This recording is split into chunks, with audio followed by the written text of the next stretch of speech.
Good morning students and आप सबको जय श्री राम।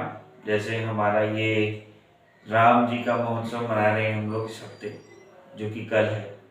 सो आज हमारा वीडियो हम लोग जय श्री राम बोलकर स्टार्ट करते हैं। सो आज हम डिस्कस करेंगे क्लास 10 का एक चैप्टर जो फिजिक्स पे डिपेंडेंट है। जैसे हम लोग फिजिक्स का एक डिस्कस करेंगे। चैप्टर का नाम है work, power and energy. Chapter का नाम है वर्क, पावर एंड एनर्जी। और अब हम आज इस पे एक टॉपिक डिस्कस करेंगे जो कि हम लोगों ने प्रीवियस क्लास में उसका एक छोटा सा हिंट पढ़ा था, जो कि आपको मेरे प्रीवियस वीडियोस में मिलेंगे। हम लोग आज इस पे एक चीज डिस्कस करेंगे जो कि है law of conservation of energy. आज हम लोग डिस्कस करेंगे law of conservation of energy.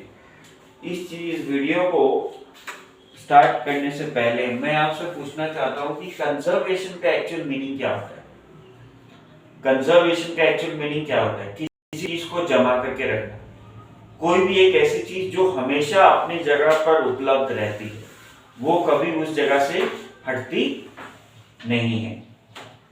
और एनर्जी का मतलब क्या है? एक टाइप का ईंधन या फिर कोई भी एक टाइप का चीज जो कि हमें किसी भी काम करने के लिए मदद करती है। एनर्जीज हम लोगों ने प्रीवियस क्लासेस में पढ़ी है। दो टाइप के होते हैं, एक होते हैं kinetic energy,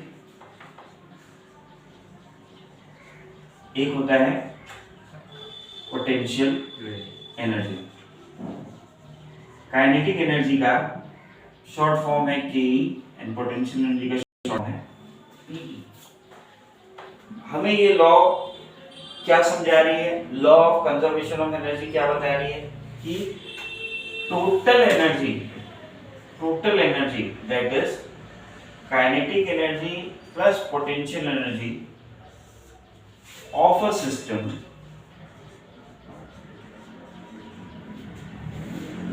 always remain the same.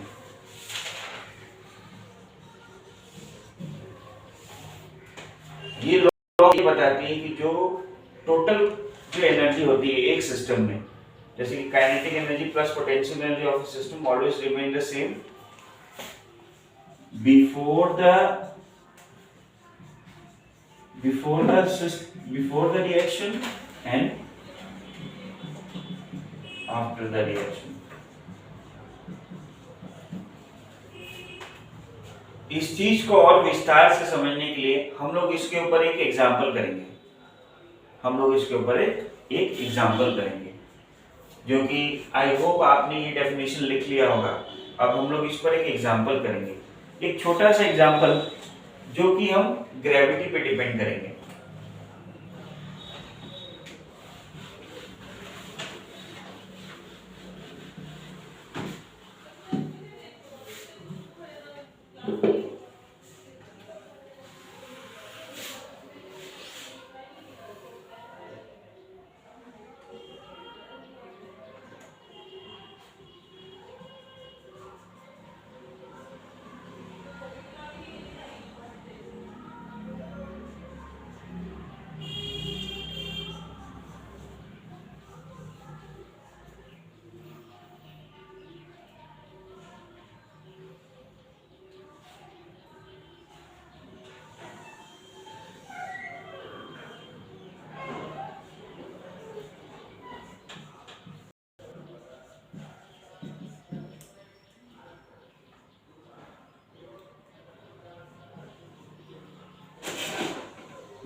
Sir मैं क्या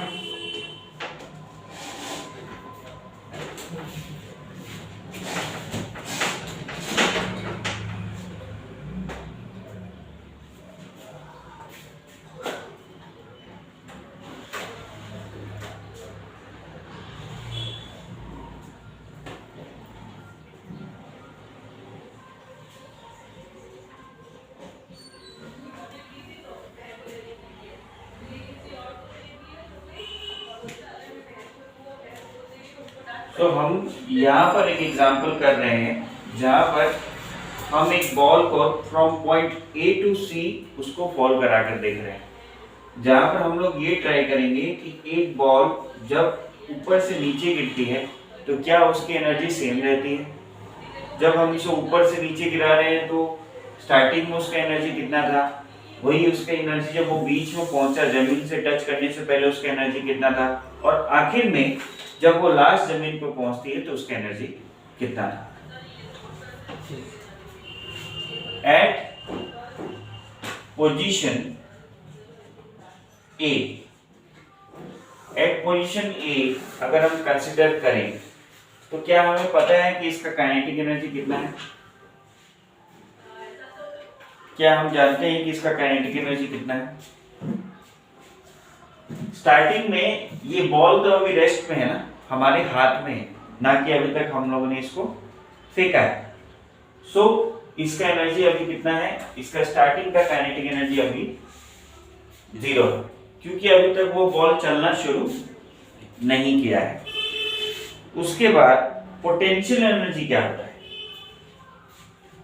हमें पोटेंशियल एनर्जी का फॉर्मूला पता है जो हमने प्रीवियस क्लासेस में पढ़ा था, mgh, जहां पर m क्या है? मास, g इज ग्रेविटी या फिर एक्सेलरेशन बोल सकते हैं हम लोग, जिसकी गति में बॉल नीचे आता है। h is height, mass into gravity into height, और यहाँ ये gravity acceleration due to gravity है। तो अगर हम लोग इसका टोटल एनर्जी को निकालें तो ये कितना हो जाएगा? Kinetic energy plus potential energy, तो ये हो जाएगा 0 प्लस mgh। तो एग्जैक्टली टोटल काइनेटिक एनर्जी कितना हुआ? mgh हो गया। ये हो गया एट पोजीशन ए। अब अगर हम इसको लें at position B, at position B choose करें तो आप देख सकते हैं कि बॉल ए से बी तक पहुंचा है, तो उसने कितना डिस्टेंस कवर किया है? उसको हम लोगों ने लिया है x, और टोटल हाइट कितना है? h। तो यहां तक का डिस्टेंस कितना होगा? h माइनस x, जिसको अभी हम लोग सॉल्व करेंगे। अभी आपके मन में सवाल होगा कि सर ने इसको अलग अलग क्यों दिखाया है। अभी मैं आपको उसी टॉपिक पे आता हूँ कि हम लोग यही बात कर रहे थे कि law of conservation of energy का असली मतलब है कि एनर्जी जो स्टार्टिंग में होता है, बीच में और अंत में भी हर वक्त वो चीज सेम रहता है। ना ही हम एनर्जी को क्रिएट कर सकते हैं और ना ही हम उसे डिस्ट्रॉय कर सकते हैं। सो सेकंड के लिए अब हम एक चीज लेंगे इसमें पोजीशन बी के लिए, जहां पर हम बात करेंगे, हम एक फॉर्मूला लेंगे क्योंकि ये बीच में आ चुका है, तो अब वो बॉल गति में आ रहा है, वो नीचे आ रहा है, तो हम इसके लिए एक वेलोसिटी का पात्र लेंगे। Let the velocity of the ball be v, और वेलोसिटी, इनिशियल वेलोसिटी और फाइनल वेलोसिटी का एक फॉर्मूला जो हम लोगों ने प्रीवियस चैप्टर में पढ़ा था वो था v² minus u² is equal to 2as। अगर आपको याद है तो हम लोगों ने ये फॉर्मूला पढ़ा था पिछले क्लासेस में। सो अब यहाँ पर हम इसे चेंज कर सकते हैं, सिंस यहाँ पर इनिशियल वेलोसिटी कुछ है, इनिशियल वेलोसिटी तो 0 है, सो देयरफॉर ये क्या हो जाएगा? v² minus 0 is equal to 2as, और v² is equal to 2as।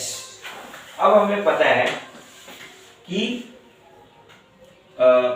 हमें ये चीज की जानकारी है कि काइनेटिक एनर्जी, जब ये बॉल गति में आ गया तब इसका काइनेटिक एनर्जी क्या होगा? Half of mv²।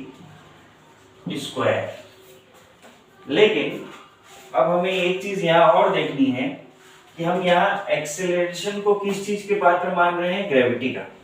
हम लोग एक्सेलरेशन की जगह क्या लेंगे? ग्रेविटी को लेंगे। तो एक्सेलरेशन का क्या हो जाएगा? v² is equal to 2gs। अब s, यहाँ पर s के जगह हम लोगों ने कितना डिस्टेंस मार्क किया है? x। तो हम लोग s की जगह यहां पे लिख सकते हैं x। ये हमें मिल गया वेलोसिटी का एक डिराइवेशन। अब काइनेटिक एनर्जी का फॉर्मूला है हाफ एम वी स्क्वायर। तो अब ये v स्क्वायर का वैल्यू हम यहां पुट कर सकते हैं। ये कितना हो जाएगा, half of M G H,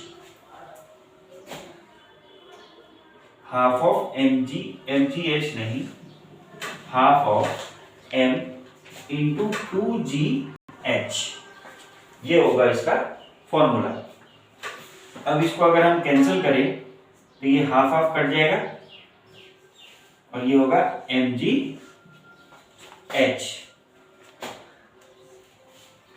but यहां हम लोगों ने h लिया था, ये तो x था, यहां पर h की जगह x होगा।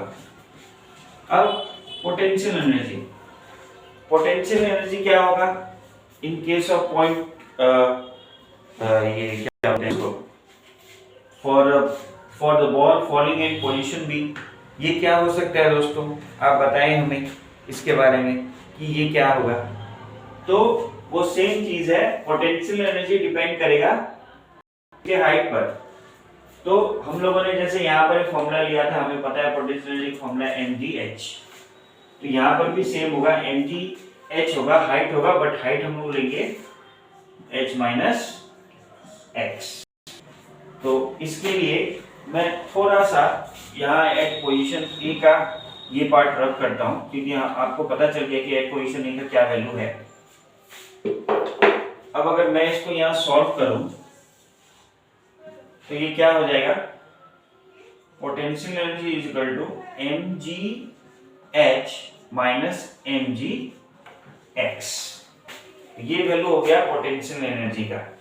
देयरफॉर टोटल एनर्जी क्या होगा, kinetic energy plus potential energy gives you mgx plus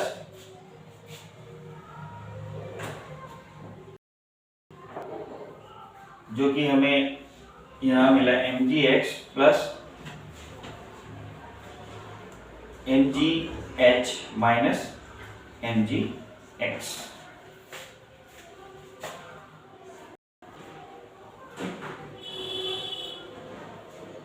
तो ये दोनों कट हो गया, अब ये होगा mgh। समझ में आया? तो आपने देखा कि एट पोजीशन भी ये सेम हो गया है। उसके बाद at position A and B it is same. Now let's move on to position C. अब हम position C के बारे में करते हैं। I hope आपने ये लिख लिया होगा। अब हम लोग position C के बारे में डिस्कस करेंगे। At position C, at position C के बारे में डिस्कस करते हैं।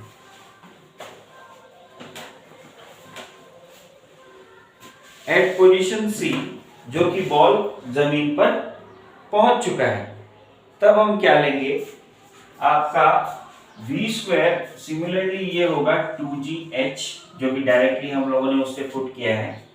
और काइनेटिक एनर्जी क्या होगा इसका, half of m v square की जगह क्या हो जाएगा, half of m into 2gh। तो 2gh की जगह 2 कट गया, ये हो गया mgh। Now talking about potential energy. तो पोटेंशियल एनर्जी कितना होगा आप हमें बता सकते हैं?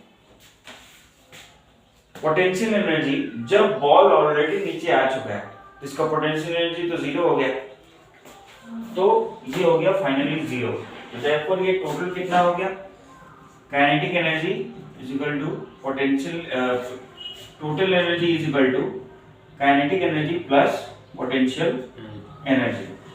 तो ये सेम हो गया, mgh plus zero is equal to mgh। तो हम लोगों ने क्या देखा, at position A and B total energy था mgh, and at position C भी हमें टोटल एनर्जी mgh ही मिला। ये हमें क्या दर्शाता है कि किसी भी चीज का एनर्जी कंजर्व रहता है, चाहे वो इनिशियली हो, चाहे बीच में हो, चाहे लास्ट में हो। अगर हम कोई काम कर रहे हैं तो उसका स्टार्टिंग एनर्जी भी सेम होगा, बीच में भी सेम होगा और लास्ट के अंत तक भी वो सेम होगा। आई होप आप लोगों को ये वीडियो समझ में आया हो, और ऐसे ही और वीडियोस के लिए आप चैनल को सब्सक्राइब करें। धन्यवाद।